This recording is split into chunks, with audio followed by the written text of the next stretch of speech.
I checked this story about 5, 6 times, and I got a report on it. I mean, I've done my checking, but I still don't believe it.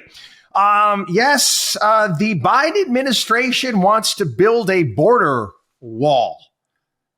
Yeah, Alejandro Mayorkas. Yeah, Department of Homeland Security says there is an acute and immediate need to build a border wall in Texas. I'm not making this up. This is an exact reversal of what was been said for the past, 7, 10, I don't know how many years by the left when it comes to a wall. Just a couple months ago, the Biden administration was selling off the Trump wall that wasn't put up for scrap. I should not. They were just selling off all of the Trump wall that wasn't installed. They were selling it off for scrap. And you could look, it was on a government surplus website, for crying out loud. So Mayorkas is citing an acute and immediate need to waive dozens of federal laws in order to build a border wall in South Texas as the crisis grows utterly out of control. The Secretary of Homeland Security has determined, pursuant to law, that it is necessary to waive certain laws, regulations, and other legal requirements in order to ensure the expeditious construction of barriers and roads in the vicinity of the international land border in Starr County, Texas. No,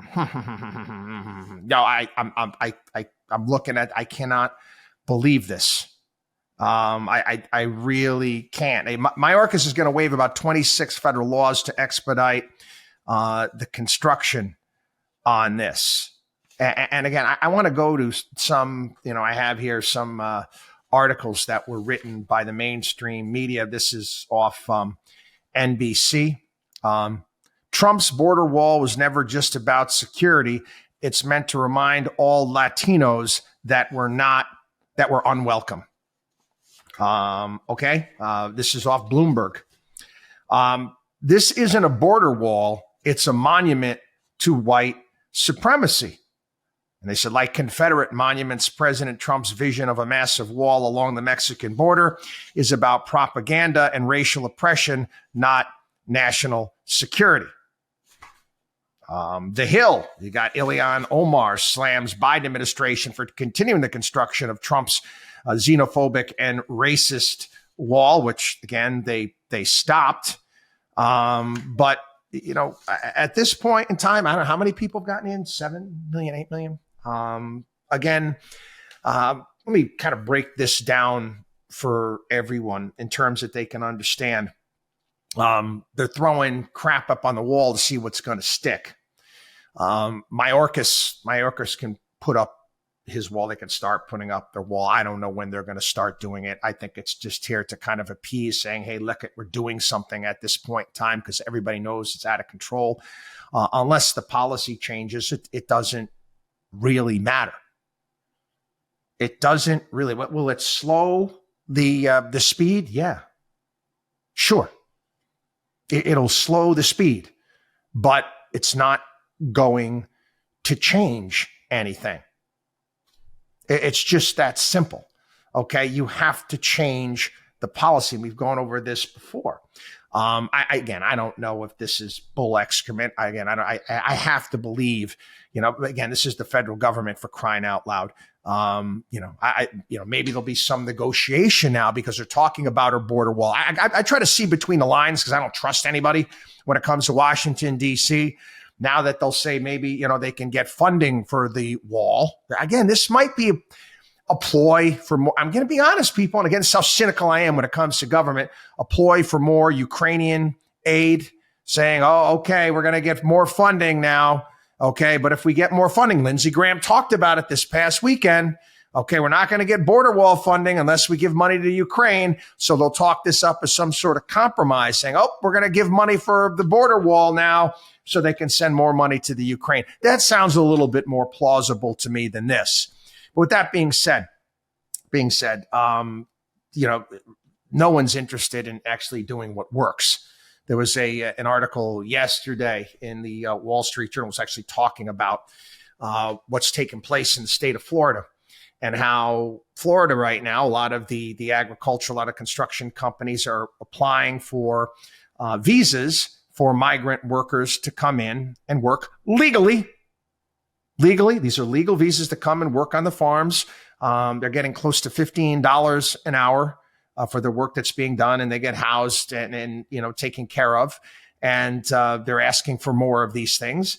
The E-Verify system in the state of Florida has pushed many of these illegal workers out of state. Again, there's no limit on the amount of these visas that they can acquire and they can get. And quite frankly, I'm going to be honest with everybody here. I think having legal workers is the best way to go rather than having illegal workers. And that's why I think E-Verify is the best system you can have and force business owners to make sure that people are legal. With that being said, and I know this is an extension of what we've been talking about here. I see a story today. They're talking about the Latino wage gap in the United States. Oh, up in arms, the amount of money a Latino makes compared to, white people, and it's so much less. And I got to look at this and I got to laugh. I got to say to myself, listen, okay, the reality of the situation is when you first move to this country, more often than not, people who move to this country from places they're forced out of wherever they're from, you come here with not a lot of money. I mean, when there were waves of certain ethnic groups that came here to this country, there was a wage gap based upon the people that were here and were not here. And we hear the stories, people, I'm the first one, I'm the second one in my family to go to college. And the beauty of this country is if you play by the rules and you assimilate into our society, you learn the language, guess what? The next generation will do better than the next generation, then the next generation, then the next generation. That's how things are supposed to work. The fact that that there's a wage gap, obviously, that has something to do with the fact that you just got here. And as you move through and you assimilate into society. And this is one of the big things that I have when I talk about immigration: the need to assimilate.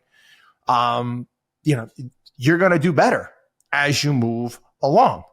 But anyway, as I get off the beaten track, Biden wants a wall. You believe it? You believe it? I don't. I don't. Again, I think this is a fugazi. I think you're going to see a negotiation. Watch me. Watch what I'm saying here. You're going to see there's some sort of deal cut for money to build this wall and money going to the Ukraine. Watchdog on wallstreet.com.